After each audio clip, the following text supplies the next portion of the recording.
know what to do with Ben Johnson. Let me know. Quickly. Bears front office. You know what? Are you prepared to handle the Terminator?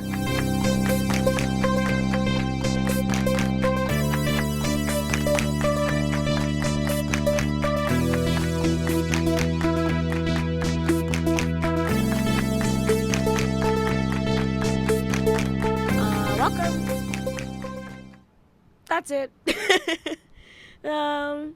I think you know why you're here. I know why I'm here. It's to have a sleepover. To have a slumber party. To talk about the Lions, really. I'm Sydney, and this is Sideline Slumber Party.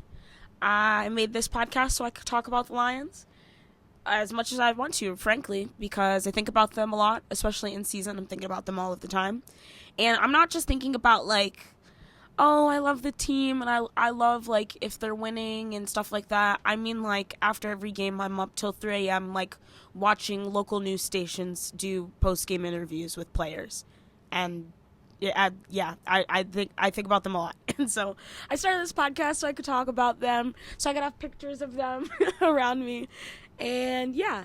And also to just talk about the NFL in general, because it's kind of juicy, if you think about it. There's, like before... after I graduated college, I really started getting into the NFL. I didn't have, I was doing sports and stuff. I cheered, and so I didn't really have the time to, focus on a team that wasn't the team that I was cheering for. And so I wasn't really into the NFL, and then when I got to college, I started kind of, peeking my eyes over, and growing up, my family had a bunch of teams. My mom was a Jets fan, my dad was a Commanders fan, so was my older brother. My oldest brother was an Eagles fan, my little brother was is a Ravens fan, and I'm a Lions fan. And so, yeah, and then when my boyfriend moved in, his family are originally Vikings fans, but now, rightfully, they're in the correct team in the NFC North, which is the Lions. And so, yeah, a lot of football in my family. On both sides of my family, on every single side of my family, actually. And so I wanted to talk about it and really talk about the Lions because I love the team. And I wanted to talk about the NFL in general. Like I said, it's juicy. There's a lot of storylines.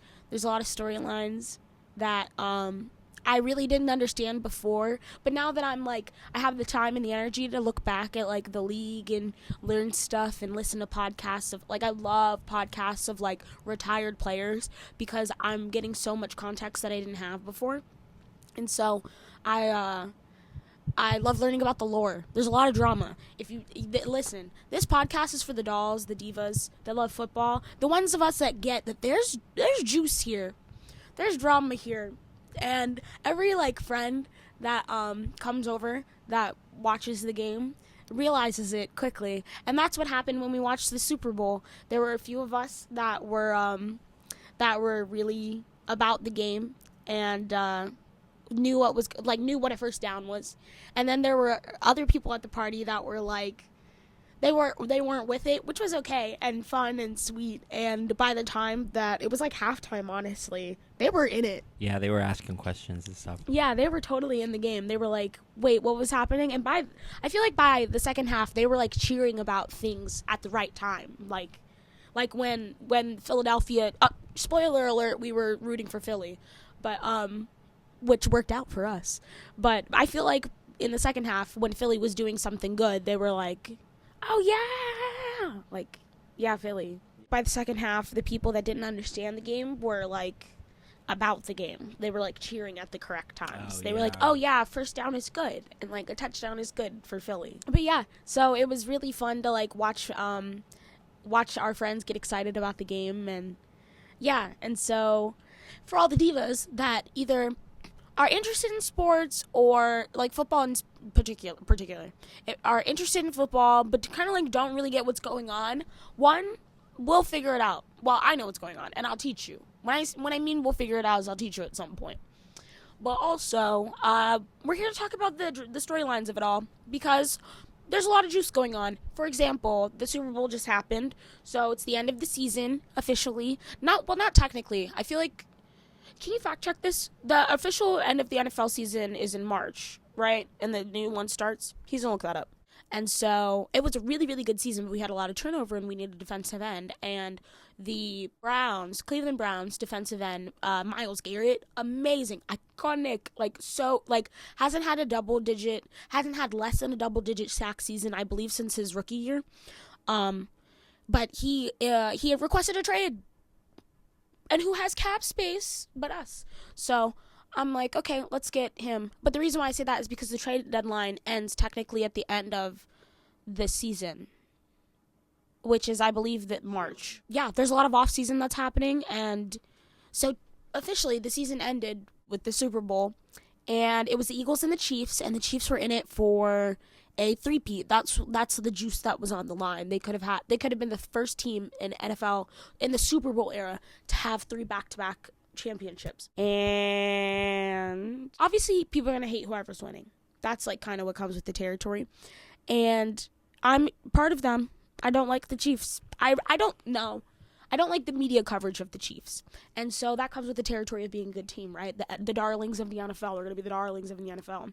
And so it's not that I thought they were undeserving of a three-peat, because they're a good team, right? Really the season they weren't playing that well. The defense was playing that well, but they're not built for the defense. They're built for Mahomes and Kelsey and, all that.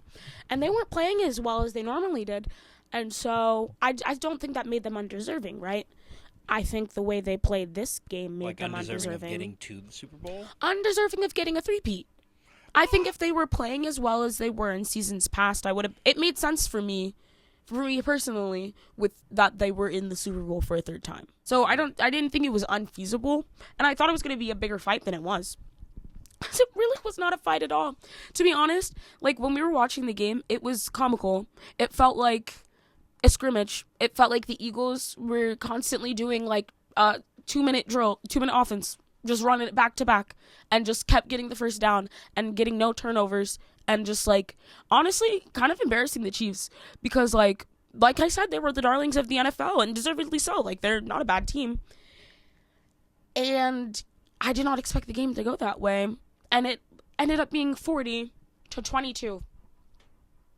40-22, and did the Chiefs go into the second half with points?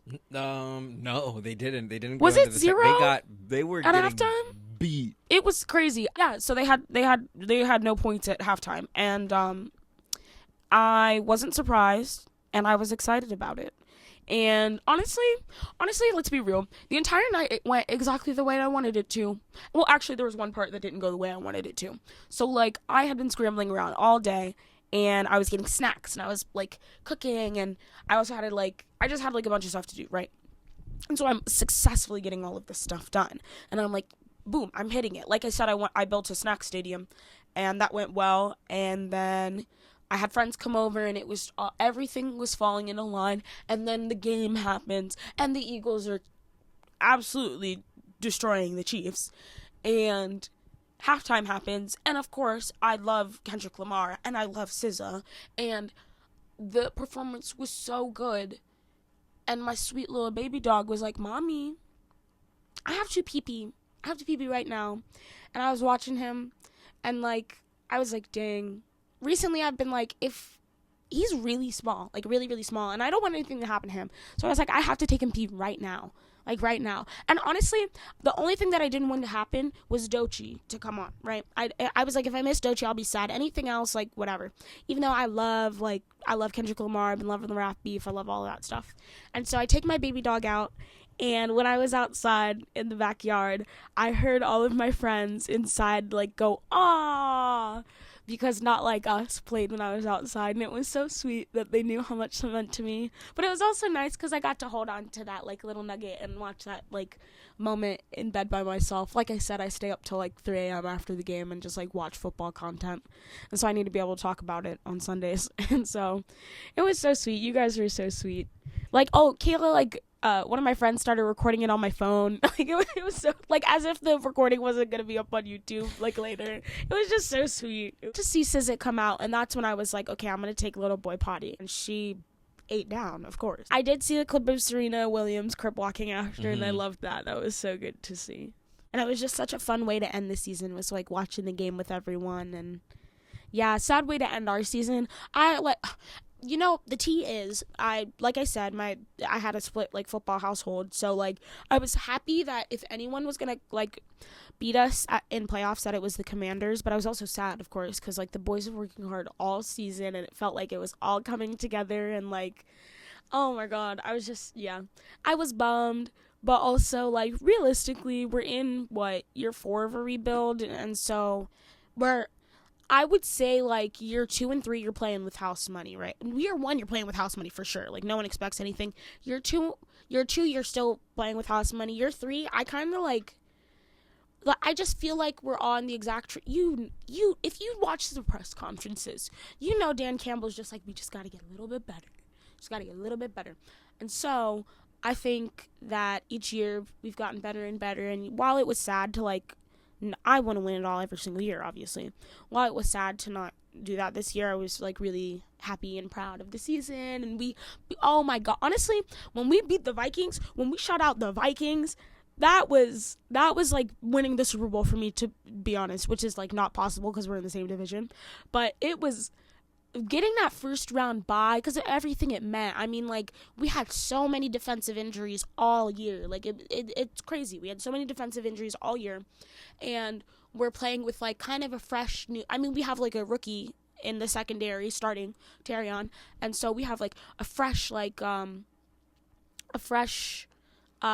group of guys and like a fresh D line. Like DJ Reader was an offseason acquisition, and so like there's so many things coming together for this season. And then Aiden goes down and in week 5, I believe, and yeah, it took the wind out of my sails. And so many things happened during the season that were just like, despite all of that, we had a really, really good season, and we ended up in a really good place. And yeah, because the Vikings game, like winning that, like what the bye meant to us, because so many guys were hurt, and like all of the injuries that we sustained all year. We had like 30 defensive starters. Aiden went down it in week 5, and like it felt like, honestly, at that moment it felt like the season was lost. And then to go 15-2 and like be the second in the league in passing yards and top 10 in rushing, and I mean, we were the first in touchdowns, for the season. And like we had a really good season offensively, and defensively we struggled because of the injuries. And like despite all of that, we were able to do what we did. And like at first I didn't want to make any like I have a lot of pride, so it's like I don't want to make excuses. And like I'm sure neither were the players. I mean, like every single press conference I watch, like the mentality of the team, I think, really lines up with my own mentality. Is just like you get out what you put in, and sometimes it's not your day. Like that's just life sometimes. And so like I didn't want to make any excuses or caveats for like why we lost the way we lost, because we lost bad, in the playoffs. And like I didn't want to make any excuses. And yeah, to go out that way, it was rough. But now that I have like 20 vision, I have one eye. Now that I can look back without like the emotion of it all, like the sting of the loss, I can say like it was a really good season, and that I'm just excited for next season. Like I want Myles Garrett so bad. There's so many things that I'm excited for this season. I'm excited for the draft. I'm so excited for the crafts that I want to make. I have one craft that I'm actually gonna debut. I'm gonna debut on this show, that I'm really excited about. And I mean, football's a year-round sport for me. It's definitely not like a fall thing, and it's yeah, I'm excited. But speaking of next season, there's gonna be one thing that's like kind of hard for me, which was really hard in this season, is that things are different each season.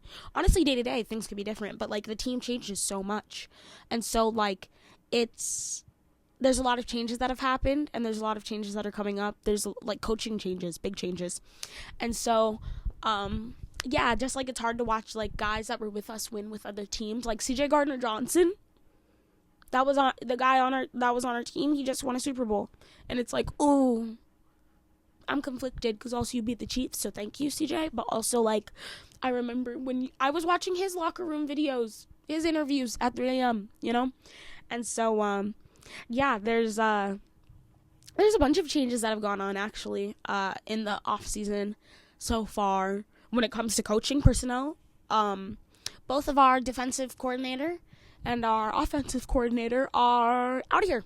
They're buys. They're well, they're not buy, but I don't know their business, but they're out of here. They're not part of the team anymore. And so Aaron Glenn, our defensive coordinator, let me say this. Let me start with they both deserve head coaching jobs because the things that they've been able to do, the team they've been able to build with Dan Campbell, it's already in documentaries. Watch Hard Knocks, but it's gonna be. I think it's gonna be very meaningful one day, and it's already meaningful now, and so they both deserve head coaching jobs. I just will be lighting a candle and truly mourning that loss because Aaron Glenn, honestly, but it's kind of nice. And this is why. Aaron Glenn, our defensive coordinator, went to the Jets. And the Jets have been not good recently. And that's my mom's team. That was my mom's team. And they're not in our division. Spoiler alert, someone else went in the division. But, they're not in the division, and so that's sweet, and it's my mom's team, and Aaron Glenn deserves everything and more, and I loved watching his press conferences, and maybe I'll watch, like, a Jets one here or there, but this is part of the game. You gotta mourn and move on, and yeah, so Aaron Glenn's gone, and, yeah, it's not easy to let him go, but I'm accepting it, but what I can't accept is that Benjamin Johnson, if that's your real name, he went to the Bears. He's the Bears head coach. I'll say it a third time. He's the Bears head coach. A division rival. Let's see what he thinks he's about to do there. It felt like, okay, so you throw the game? I'm not gonna, because that's not fair. To say that Ben Johnson, threw the game, through the playoff game, scheming up some cute stuff, is not fair to the players because I feel like Ben Johnson very obviously respects, I don't believe that Jared Goff is going to just, take that. I think he's going to be there's trust in that room, and I'm just bitter. I'm bitter, and so I'm not going to blame the scheme, but I do think there should be no more interviews during playoffs. Shout out Dan Campbell for keeping the peace in his room. It's easier said than done, with his staff. But I think you should be locked in, and I don't think you should be taking interviews. And yeah, and I just think you shouldn't be allowed to go to a divisional rival. I said it. You should have to go to if you're an AFC coach, you should have to go to the NFC, and if you're NFC, you should have to go to the AFC. Because I said so. Because this is a Kiki, and I said so. So, Mr. NFL, write it down. Write it into law. And so, yeah. But anyways, there's a bunch of actual coaching changes. So, Aaron Glenn went to the New York Jets. He's their head coach. And our defensive line coach is... So Terrell Williams, our defensive line coach, he went to the Patriots as their new defensive coordinator. Kelvin Shepard, our former linebacker coach, is now our defensive coordinator. So that's exciting. I love watching him in his press conferences. I think the linebacker room has been really strong. I mean, they've have so much depth, and so many guys are so... When Anzalone went down, they didn't miss a beat. I mean, obviously the field feels different when Anzalone's not there, because me and my family are always joking about it. The camera will cut and you'll be how did you even, I understand you're the middle linebacker, but how'd you get to that play? Why are you literally flying across the screen? And so the way that the linebacker room just was so deep this season and was so good at getting their next man up mentality working and going was just so nice to watch. And I'm really excited to see what Kelvin does as our defensive coordinator, and I'm excited for him. Okay, so our assistant linebacker coach, Coach Hamilton, our, I guess now former assistant linebacker coach is our linebacker coach. I love the continuity there.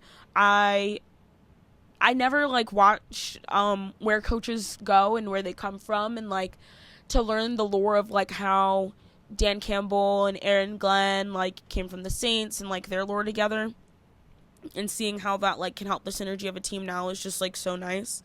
And so it's exciting when we keep our continuity. And one thing that's really exciting though is Casey Rogers, the defensive lineman coach for the Bucks, is our defensive lineman coach. And I would say if the team has one major weakness, it's our defensive line. And the Bucks got us. They got us good this past season. And so I'm kind of excited to like see how our defensive line changes, especially with Hutch back. And like I really like Reader as a nose tackle. And I hope we keep Za'Darius. I hope we get Myles Garrett. I hope a lot of things. But I hope we keep Za'Darius because I like the energy he brings. And maybe he could play inside. I don't know. I'm excited to have a piece of their wisdom and knowledge and see how we can like make it our own and how that can help our defense. Our tight end coach, Steve Hayden, went to the New York Jets as the offensive lineman coach. We also got David Shaw, who was a Broncos personnel executive, who is now our passing game coordinator. I'll have to look more into him and see like has he ever coordinated a passing game? I don't know. So I'll have to look into him. And so, like I said, the Bears have Ben Johnson now. What do you know what to do with Ben Johnson? Let me know. Quickly. Bears front office. You know what? Are you prepared to handle the Terminator? Let's be real. Ben Johnson gives the energy of the robot from iRobot. I mean, are you gonna like be able to handle him? But maybe that's what they're looking for. I don't wish him well. I wish him well in life, but not in football. So we'll see what they can do. Anything. And so he also took Antoine Randall L., he's our was our wide receiver coach, and he's their assistant head coach now. He deserves it. I love all of his press conferences too. Our assistant quarterback coach, JT Barrett, also went to the Bears. He also went to the Bears. Ben Johnson, that's what happens. Like they, assistant coaches that go get head coaches jobs, they like often take staff with them, and so that happens. But our assistant quarterback coach went to the Bears with Ben Johnson as their quarterback coach, and but we got John Morton. He was the Broncos passing game coordinator, and now he's our offensive coordinator. So we have Calvin Shepard on defense and John Morton on offense, and I'm excited to see what they scheme up for this next season. As you can see, my bitterness is showing because I would ultimately, in a perfect world, for all of the players to be continuous with all of the coaches. And I've been spoiled, I'll admit. I've been spoiled in these past few seasons to have the regime be the same under Dan Campbell. But now it's time for some fresh faces. And isn't that a good thing? Isn't change and freshness and all of that a good thing? So I'm excited for that. Yeah, that's like ultimately the thing that you have to accept when it comes to following professional sports, is that the coaching staff will change. Things will be different. And the team's different every single year, and that's why any team can win any given Sunday. Because really, day to day, the team could be different. I mean, one day a guy could be not on IR, and then one day a guy's on IR. So, yeah, but also, I'm going to be bitter. I'm going to be as bitter as I want to be. Because I feel major disrespect from Ben Johnson going to the Bears. And you know what? I watched that little video of him going to the Bears too, and he was getting his little standing ovation. I was like, enjoy it. Enjoy it now, because that's going to be the best time you ever have in Chicago. That's when they end. Right there. That final clap, Ben Johnson, was the last moment you'll ever feel joy in Chicago. And that's my 2025 prediction. Yeah, that Ben Johnson's going to have a bad season. So, but anyways, having that little bit of bitterness that I'm going to hold on to, I'm ready for the new season. I'm ready for new crafts. I'm ready to have new parties. I'm ready to do new touchdown celebration. I don't know. I mean, I'm just excited. I'm excited for the Sellies. I'm excited for all of it. I'm excited for inside the Pride. That's always fun in the off season. I'm excited for the draft. I'm excited to get new rookies. I'm excited to get free agents, all of that stuff. So you guys are going to have to come back every single week so we can kiki about it, because there's a lot going on. There's a lot of drama. There's a lot of tea. There's a lot of everything that's going on with the game. And so I want to talk about it. I want to talk about the Lions. And I want to talk about it with you. So you'll have to come over and spend the night again next week, so that way we can talk about it. And I can't wait. And I'm going to make snacks. And what else am I going to do? I don't know. I'm just excited. So, yeah. Write me a little note. Write me a little message in the comments and let me know what you're excited about for the next season. And, yeah, we can be excited about it together. Bye.